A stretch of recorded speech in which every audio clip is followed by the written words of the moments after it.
तो 7 दिन 7 रात अंधेरा कलयुग में आएगा। अच्युतानंद जी ने इसके बारे में लिखे।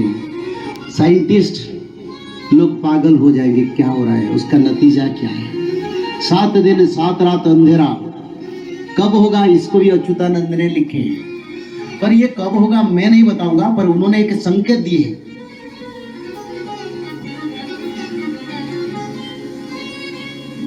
मीन कृष्ण चतुर्दशी शुक्र दिवस रे अंधकार घोटी घोटी महीमंडल रे, उसको हरिदास महाराज ने लिखे। 7 दिन जे अंधार बोल सूर्य न हुईबे देखा, श्रृगाल कुकुर घरे पशिजबे केही न पाइबे रक्षा। 7 दिन अंधेरा होगा, जंगली जीव जंतु घर में घुसेंगे और चुन चुन के मारेंगे, सबको नहीं मारेंगे, भक्तों को छोड़ेंगे। 7 दिन 7 रात अंधेरा, सूर्य देव का उदय नहीं होगा। वैज्ञानिक लोग आजकल तो बोलते हैं आगे कुछ दिन अंधेरा का समय आ रहा है, पर ये 7 दिन 7 रात होगा, ज्यादा नहीं। और उसी समय भक्त लोग जो त्रिकाल संध्या करना करेंगे, और त्रिकाल संध्या के साथ साथ एक वृक्ष के पत्ते प्रभु देंगे भक्तों को, वो आंखों में लगाएंगे अंजन करके, और भक्तों को अंधेरा नहीं दिखाई देगा। 7 दिन 7 रात भक्तों को अंधेरा नहीं दिखाई देगा। कितना कैटेगोरिकली स्पष्ट रूप में लिखे हैं पंचसखा में, कितना तत्व है। और 7 दिन 7 रात अंधेरा जो होगा, मीन कृष्ण चतुर्दशी शुक्र दिवस रे, शुक्रवार मीन कृष्ण चतुर्दशी, एक चतुर्दशी पड़ता है जिसको मीन कृष्ण मत्स्य चतुर्दशी कहते हैं। वो पड़ेगा 2028 से 31 के बीच। ज्योतिषियों का यानी गणनाकारों ने गणना किए हैं, वो 2028 से 31 के बीच एक ऐसे योग आ रहा है जिस समय अच्युतानंद ने लिखे थे। वो ही 7 दिन में धरती पर पूर्ण सत्य प्रकाश होगा। कोई भी पाप उपद्रवग्रस्त तामसिक ग्रस्त मानव नहीं रहेगा जो भगवान कल की माधव के शरण में नहीं रहेगा, कोई नहीं बचेगा।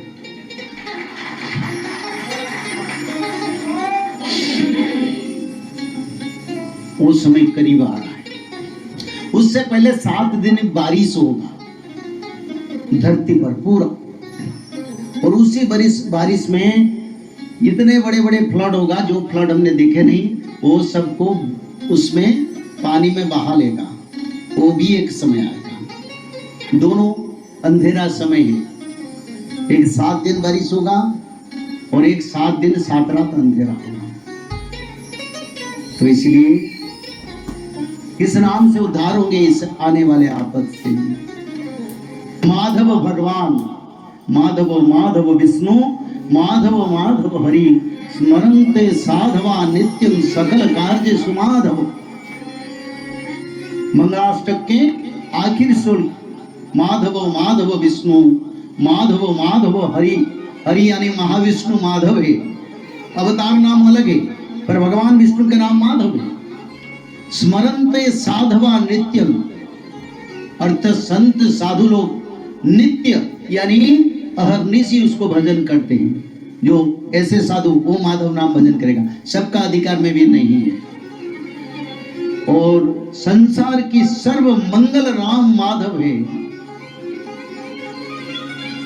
तो इसलिए जो लोग 7 दिन 7 रात अंधेरा को सम्मुखीन होना चाहते हैं, आगे बढ़ना चाहते हैं, भगवत प्राप्ति, निर्वाण, वैकुंठ प्राप्ति, सत्ययुग को जाना चाहते हैं, माधव नाम भजन करो और राम हरे कृष्ण हरे भजन करो त्रिकाल संध्या,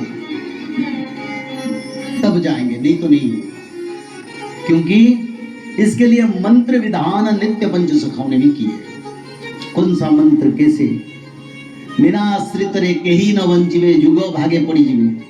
अच्युतानंद बोले बहुत लोग परिहास करेंगे, निंदा करेंगे, तर्क करेंगे, पर आश्रय नहीं लेंगे तो युग समय का जो हिस्सा, कलयुग का हिस्सा में उनका हिस्सा चले जाएगा, सत्य युग हिस्सा में नहीं रहेंगे।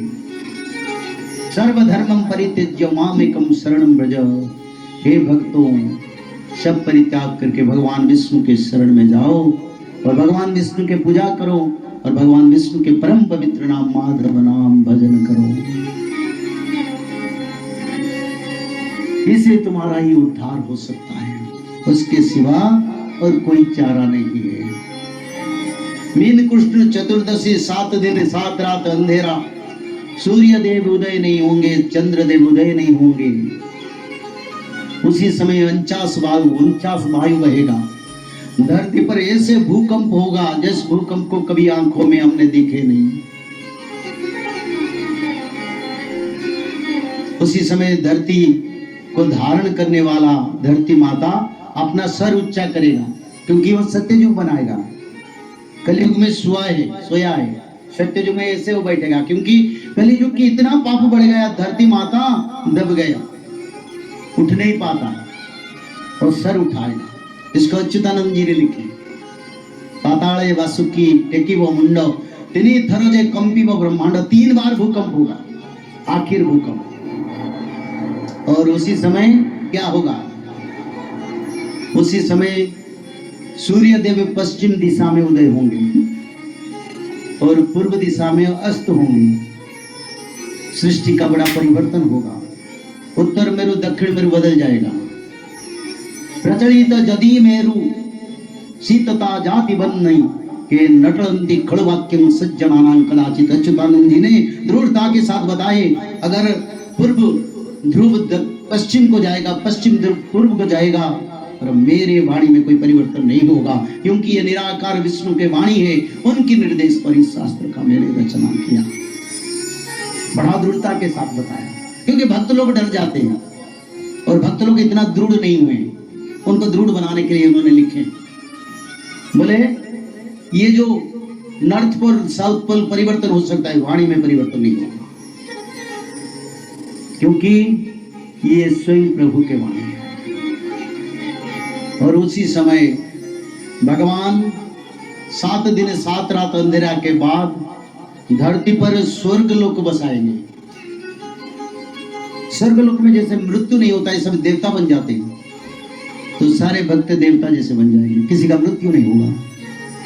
इच्छा अनुसार भोजन रहन सहन सब मिलेगा, सुवर्ण पात्र में सब भोजन करेंगे, क्योंकि उसको गोल्डन युग कहते हैं। और सभी भक्त भगवान विष्णु के पूजा करेंगे। कोई परंपरा, कोई धर्म, कोई गुरु, कुछ भी नहीं रहेगा। एक गुरु कल की भगवान। मैंने आंध्र प्रदेश गया था, हैदराबाद, 10-15 दिन पहले, 12-13 दिन पहले। एक माँ है, शोभा राजू उनका नाम है। उन्होंने करीब हजार भजन रचना किया और उनको वहीं का लोग मीराबाई कहते हैं। अपना जीवन भक्ति से समर्पण, पूरा त्याग है। उन्होंने जब भविष्य मालिका के वाणी सुना, आंखों से आंसू बहने लगा भक्ति से। और मेरे चरण में आ गए। उनका तो 25,000 फॉलोअर्स है, बड़ा आश्रम में हैदराबाद में। मैं बोला मैं कुछ नहीं करूंगा, मेरा क्या क्या है। तो बोला आपने जो बताया मेरे शरीर रोमांचित होता है, सच में प्रभु आएंगे। और एक बात, अनामाचार्य जिन्होंने बड़े संत थे, जिसकी परंपरा में हम हैं, उन्होंने लिखे थे कल के भगवान इसी कलयुग में आएंगे, भक्त लोग दर्शन करेंगे। बस वही मन में मेरा आ गया। तो इससे भक्ति भी है। सब परंपरा भूल गए, अपना शिष्य गुरु सब भूल गए, क्योंकि जो समय, इस समय को हमको समझना पड़ेगा। कुछ समय था वो बदल गया, अभी जो समय उसको समझना पड़ेगा, बुझना पड़ेगा, अनुसरण करना पड़ेगा। नहीं तो युग की जो युग शेष का जो भाग है, और इसको भी अच्युतानंद जी ने लिखे हैं, केवल भगवान विष्णु के मंत्र के सिवा सब मंत्र का कोई मूल्य नहीं रहेगा, उसको भी लिखे।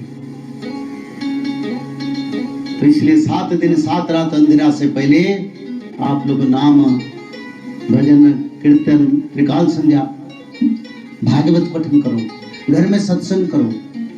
फालतू में टीवी से समय नष्ट ना करके घर में पति पत्नी परिवार बच्चों बच्ची के साथ बैठ के भागवत जी पढ़ो। और उसका विश्लेषण करो, तुम्हारा शरीर पवित्र होगा। नहीं तो कैसे हम जाएंगे? धर्म का शरीर नहीं बनेगा तो कैसे जाएंगे? कम से कम 3 साल त्रिकाल संध्या ना करने से शरीर शुद्धि नहीं होगा। मैं बताता हूं इसको। 3 वर्ष के बाद शरीर अमर बन जाएगा। उससे पहले जो मर जाएंगे उनको मुक्ति हो मिल जाएगा। कुछ लोग भी 3 साल कर नहीं पाते हैं, उनका मृत्यु हो जाता है और उनको वैकुंठ प्राप्ति भी होता है। जो लोग रहने वाले उसको वो रहेंगे। वो लोगों का 3 साल पूरा करने के लिए भगवान उनको पहले से शक्ति दी। तो इसलिए त्रिकाल संध्या के साथ साथ माधव नाम।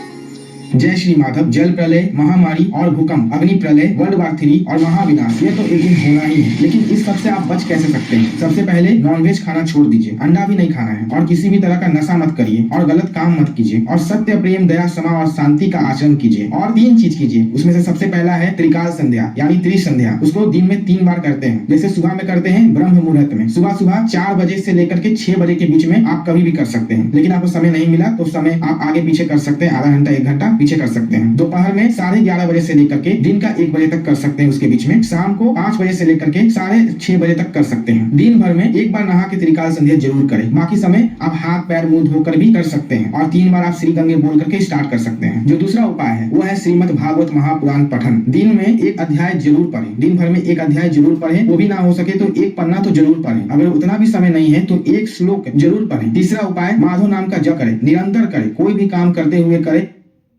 हमेशा माधव नाम का जप करें। त्रिसंध्या का पीडीएफ, श्रीमद् भागवत महापुराण का पीडीएफ और भविष्य मल्लिका का फ्री ई बुक भविष्य मल्लिका पुराण, और ये सब आपको डिस्क्रिप्शन बॉक्स में मिल जाएगा। भविष्य मल्लिका के बारे में अधिक जानकारी के लिए आप भविष्य मल्लिका के वेबसाइट पर संपर्क कर सकते हैं, भविष्यमल्लिका.com। और अधिक जानकारी के लिए भी कल की अवतार ऑफिशियल चैनल को देख सकते हैं, जहां पर मल्लिका के बारे में खुलकर बातें रखी गई हैं, जहां पर आप लगभग 1000 जितना वीडियो आपको देखने को मिल जाएगा। और भी आपको अधिक जानकारी जानना है त्रिसंध्या के बारे में और कोई आपको सवाल है तो नीचे दिए गए नंबरों पर आप संपर्क कर सकते हैं।